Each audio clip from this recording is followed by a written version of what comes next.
a problem here. And it's more than just Alvin streaming Punisher. When life begins to suck, who's reporting it? Luckily, you got two friends who you won't forget. Coming live, Alvin and friend on survival. Laughing non-stop, case drops on a cycle. Louder than intrusive thoughts off an iPhone. How they make the world seem bright with the lights off? AFs, it might as well stay up. Lies being told like that dinosaur BS. Magnifying glass to the ground if they don't see us. Having the time, roasting your favorite pizza. Bougie ain't an option, it's the wage. Taking to the grave, have moving to the place. You already know when they take the case. Laugh the pain away, it's affirmative. Crime Con Day 3, Nashville, Tennessee. We are holding on, I would say. Yeah, friend, how are we doing? I'm doing well. I'm doing good. I'm okay. I'm hanging in there. My energy is back up. But it's Day 3. It seems, I don't know if it's a panel going on right now, but the crowd is... it's sparse. Yeah. It's very sparse. Yeah, I think there is a panel going on right now, but we also... That's typical Sunday. That's what I was going to say. Yeah. You know, we know to expect not much on Sunday because it's the last day. People are packing up. People want to pop down for just what they came to see. Right. And they might not make it to Creators Row per se. Yes. But there are a lot of people sprinkling around. We had a couple of just good conversations, people stopping by, talking about the podcast. Fran, Yes. last night I was able to talk to Josh Mankiewicz. Yeah. He eluded me for the weekend. I got him to film a really good video for my pregnant girlfriend because she's a big fan. Yeah. Super dope. Yeah, you really encouraged me in that moment because I think that I cosplay as an extrovert, but sometimes people, it's like I don't like to ask people for favors. Yeah. And I think that's my biggest thing. Like I don't like to ask people for favors. I'm like, they don't want to be doing this shit. Yeah. And he was super nice. Yes. He is an incredibly nice person. He's a great host of this whole thing when he comes. He just kind of has a great energy. He walks around. He's open. He's kind to people. For sure, yeah. I just think his aura is unmatched. He's got plus 2,000 aura for sure. And he's like a humble guy, too. Yes. Because I met him, and he was like, I'm Josh. I go, man, I know who you are, man. I know that. I know who Josh you are. Mankiewicz. Yes. Yeah. Overall, so we're still on Day 3. What are your thoughts on CrimeCon this year as we start to wind down the festival on the last day of CrimeCon? We always have a good time. We always meet make some new friends, and then we always reunite with some old friends we met in the past CrimeCons. But it's CrimeCon, man. I mean, like, it was fun. We get a chance to meet some listeners. Yes, always. That we've never met, and they come and take pictures and, sign a little bit of autographs and having some great conversations. I'm not going to get into the negative things. Should I get into? But should I get into the? I don't want to say where it was. I don't want to say what event it was. Yeah. But we were at something, not necessarily saying that it was sponsored by CrimeCon, but it was a thing that we were here. The bar. Now, me and Fran have a tendency to dress a little extravagantly, I would say, for the circumstances. Yeah. But we just like to put that shit on. Yeah. We're not trying to impress anybody or anything like that. Not at all. And I think in a room full of people who are just like wearing their merch, we look like we're doing a little bit of extra. And so I went up to the open bar and was like, hey, do you guys do shots? I was going to get like a little shot of something in a seltzer. Yeah. And the guy goes, oh, I know what you want. Yeah. He pulls almost like he had a spotlight on it, a bottle of Hennessy.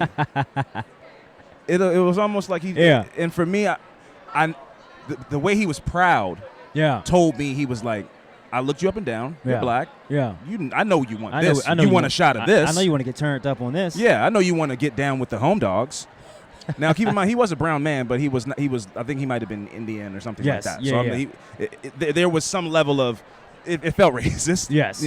And then when instead of me going, oh, because I'm black, you want to give me Hennessy? I went, oh, I didn't want to make a scene. So I said, oh, yeah, sure. I get that. Thank you. I'll take that, I guess. And he goes, haha, I knew it. I nailed it, right? I got it, right? Nailed it. I was like, yeah, sure. Why not, man? But outside of that, those are the kind of microaggressions that just happen in life. Yeah. I can't, what am I going to do, flip over the bar? Yeah. Then I am what he thinks I am. And I think that our combination and our tandem as a friend. You think we look like Ray Sherman?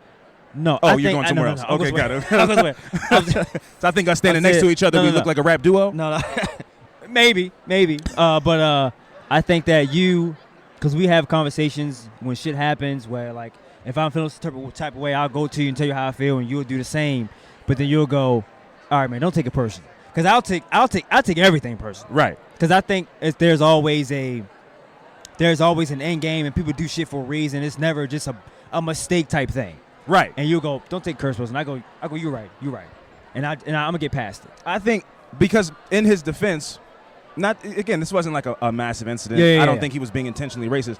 The ironic part is, I think that in his mind, he was like, I'm gonna get in good with this guy. Yeah. Like, I'm gonna hook him up. I'm gonna show him down, and I know what's going on. Yeah. He thought that was being cool. Right. And ironically, it just wasn't that. Yeah. But again, I didn't take it personal. I let it roll off my shoulders like a duck in water. But it was nuts though. It was just like, huh? Yeah. It was one of those moments. It's one of the moments after you go like, oh no, really happened. Yeah, that just happened. He held it like a newborn baby. Kind of pushed it forward to me like, yeah, you want a shot of this? I know you do. Yeah. But it also was like, it wasn't out on display. No, he's like, oh, I got this. He had to pull it out from the bottom shelf. Yeah, like, no, I got this. Yeah, I'm not giving this to nobody else. I know you. It was like that. That's exactly what it was. It was like, in this crowd, nobody wants Hennessy. But now I see you. Let me go ahead. Like, I'm about to go. Blew dust off of it. I'm going deep in the back for this one. So that was the element of it. That was sure, very interesting. Hi, how you doing? How you doing? Good. How about yourself? You too. How you enjoying day 3 so far?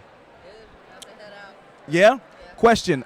You're here. You're at CrimeCon. You're alive on the planet Earth. Have you had any crazy stories that have of a crazy neighbor, a ghost encounter, anything like that? We like to have people tell us crazy stories while we're sitting here. I did. Okay. All right. Here we go. Introduce yourself, please. Hello. Hi. Hi, my name is Liz. Hi, Liz. How are you? I'm great. Good to see you guys. You too. I do have a little ghosty story. Oh my God, please. When I was 20-ish years old, I worked at the Grand Canyon in the oldest hotel, the El Tovar.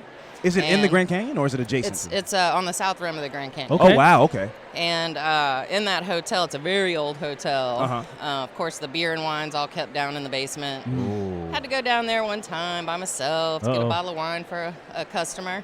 And I heard stuff.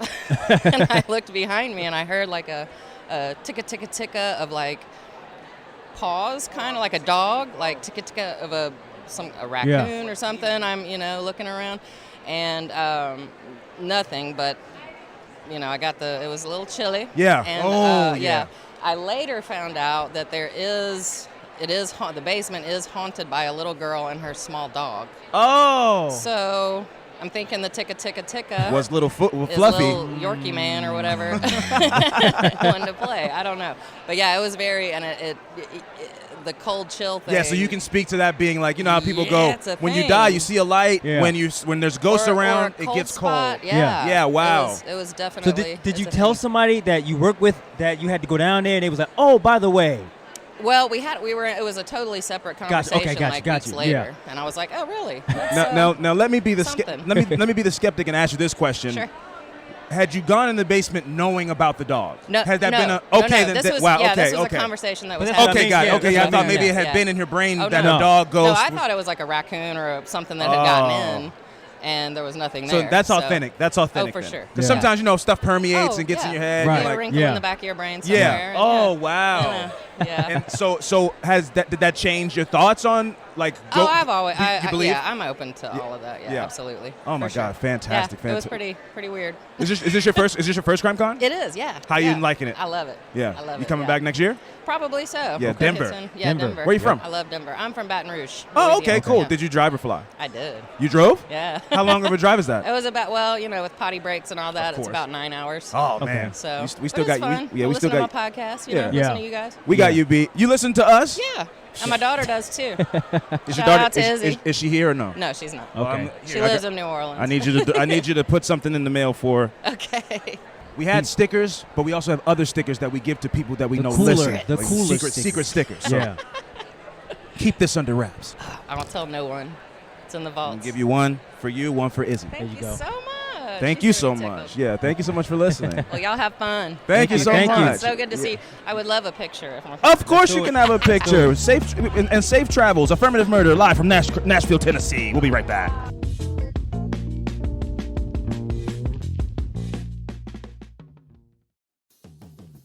Affirmative Murder is brought to you by Kickoff. Have you ever gone up to a vending machine and seen a Rice Krispie treat hanging by the edge of its life? And you know that if you buy the Rice Krispie treat behind that, you'll have become a vending machine master, pulling off the 2-for-1 special, the ultimate beating of the system. That is until Kickoff came into existence. When it comes time to buy a home, a car, or find a new apartment, a bad credit score can be a big roadblock. But Kickoff found a way to beat the system with a fast and easy way to build credit up safely each month. Sign up for a monthly plan in minutes and start building credit right away for as low as $5. Listen, folks, credit is complicated. But one thing I know for sure about it is that a good score is necessary in life.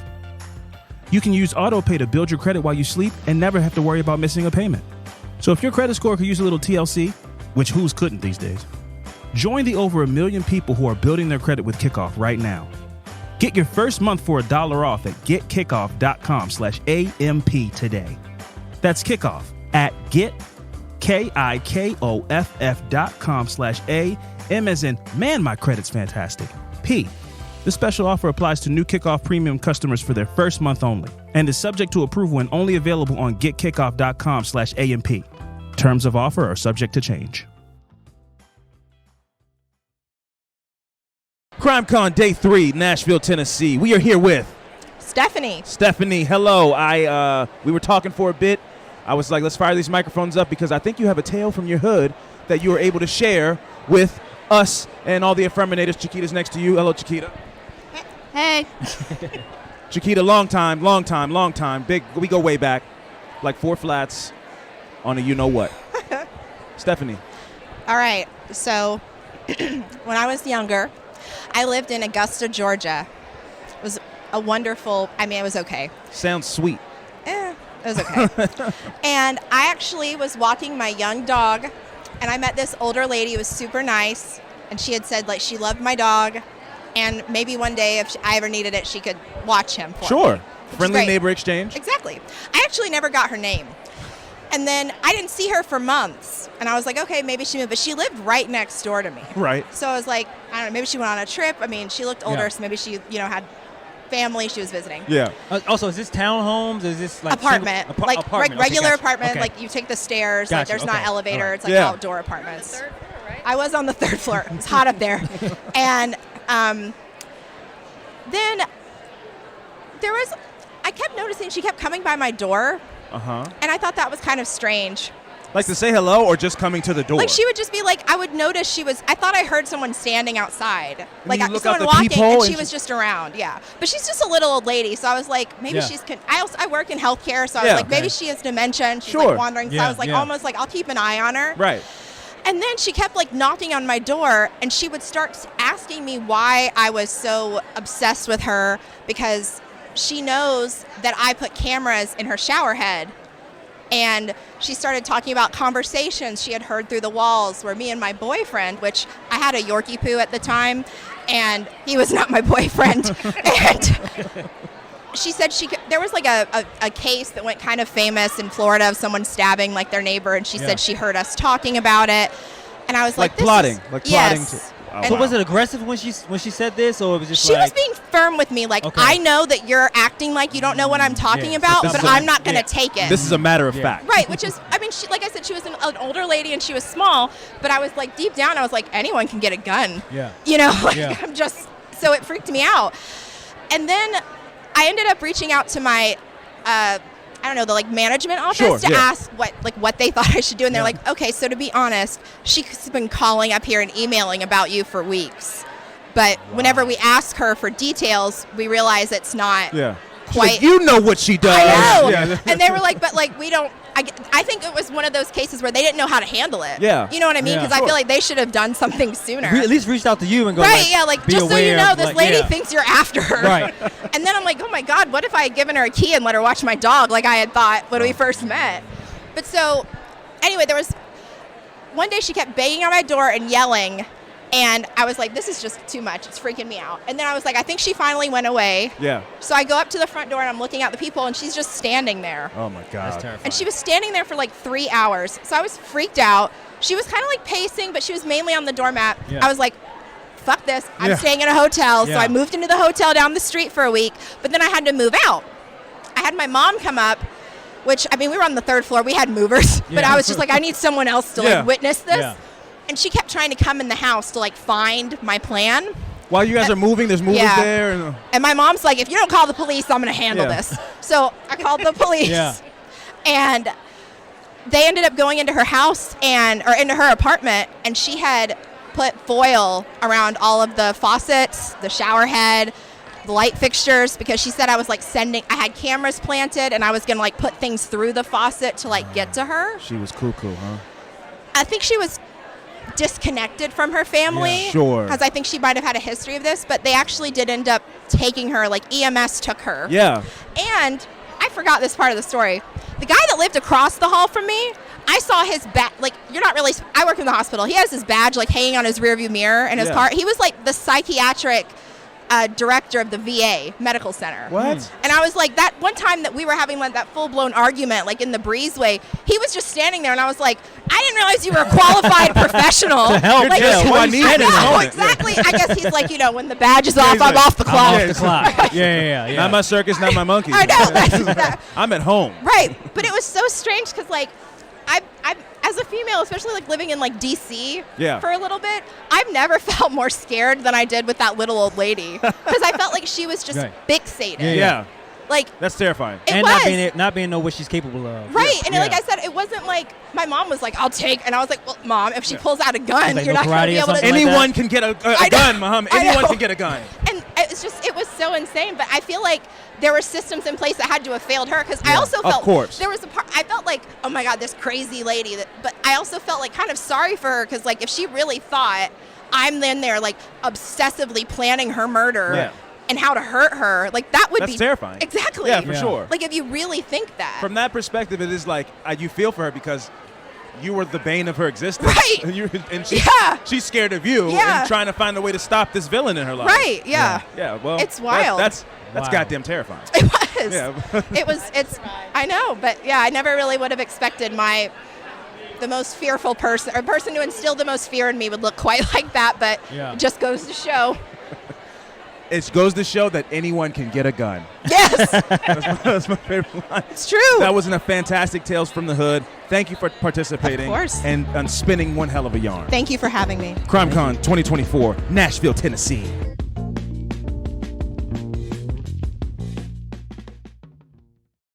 CrimeCon 2024, we're just doing a quick check-in, an update to people to let you know we have gotten food.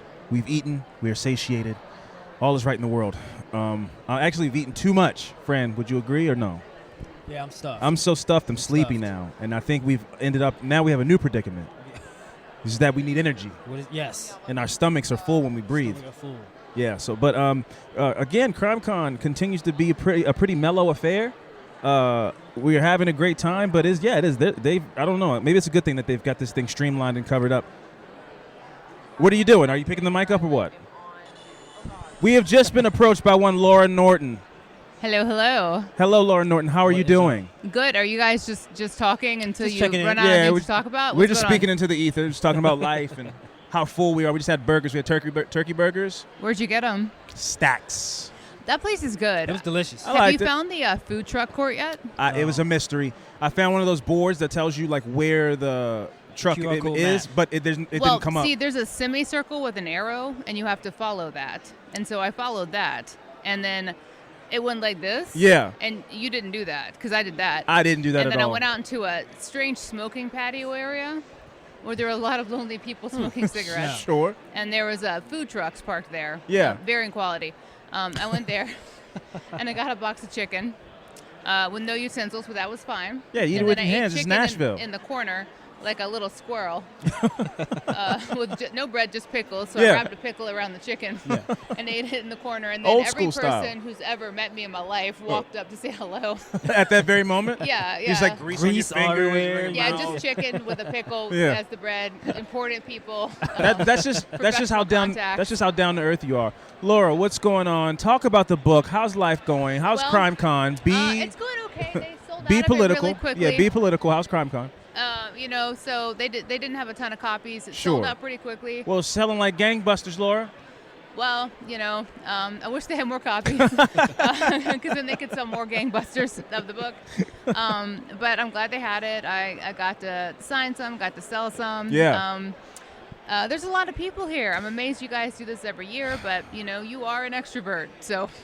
I try to be. At least that's my facade.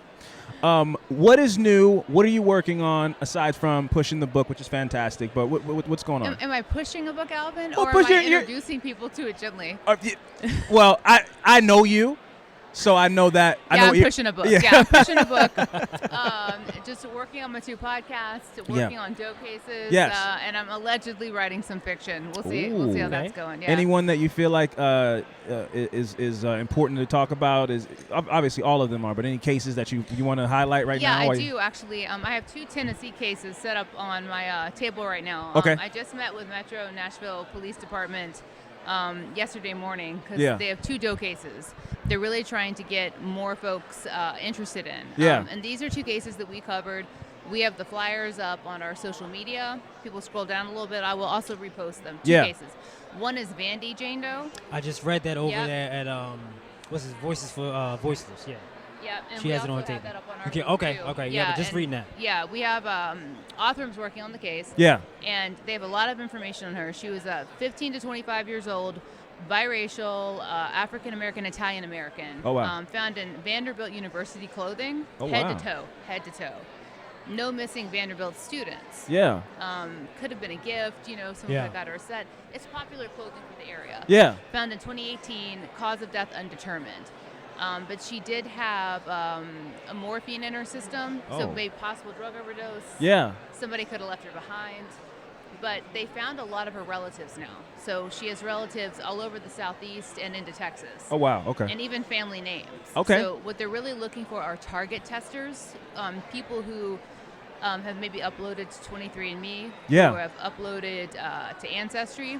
You can easily download those results and upload them to GEDmatch. We've talked about this before on your show. Yeah.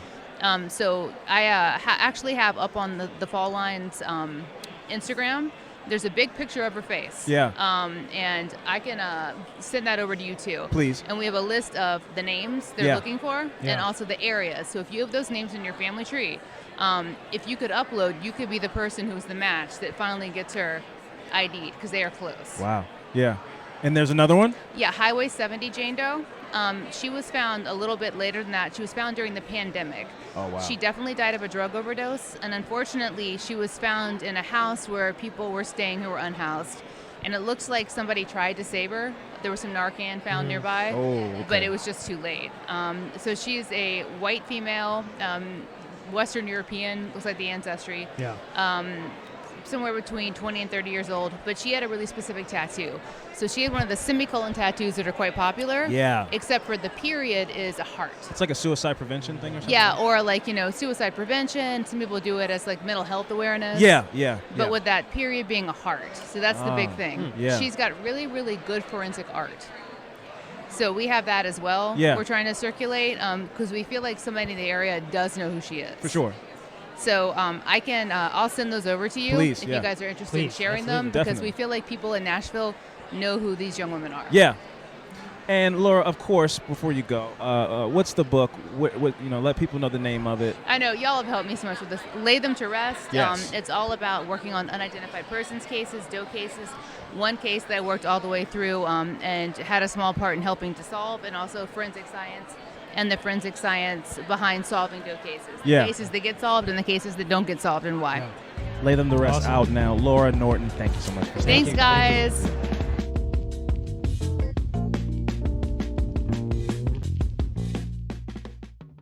Crime Con, the third and final day in Nashville, Tennessee. We came, we saw, we did all right. I don't know if we conquered, but we met a lot of cool people, had a lot of fun times, Fran. Good laughs, good cries, stomach aches, bubble guts. And all in between. Dehydrations, water's $75 a bottle. If you had to say what were some of your favorite moments of this weekend, bro? Probably going to Madison McGee's panel was probably one of my favorite moments. Yeah. To kind of see her. It's funny because we met her last year. Now to kind of see her grow and do her own thing, it's like, it's cool. It's pretty cool. So that's probably my favorite moment. For sure. I would agree. That was a highlight for me. Like I said, fantastic people. Always a great weekend. We have a 10-hour drive back to Baltimore. Should be that bad. It's always easier going back home. Is that the case? I don't know, man. I feel like it's easier going to the place because you're excited. The time flies. Now we're just stuck with our thoughts in the open road. It's always man. Going to a destination, you're excited. You're like, can't wait to get there. That's when it takes longer. Going back home, it's like, this should be a breeze to get back home. Well, I guess we'll find out, huh, when we go to do it? We will find out. Well, listen, hey, we are signing off. I want to say a thank you to everybody who stopped by the table. I hope you guys enjoy the interviews that we have coming your way in this episode. Obviously, if you are still listening to this, then you heard those things and you enjoyed them, hopefully. I've been Alvin Williams. And I am Fran Evans. And we'll see you guys next CrimeCon in Denver, Colorado. Maybe we'll see you there. Maybe we won't make it there at all because we've quit this thing because we became too Hollywood and have decided to pivot to doing a sports media podcast. Yeah. Only time will tell. CrimeCon 2024, Nashville, Tennessee. Deuces.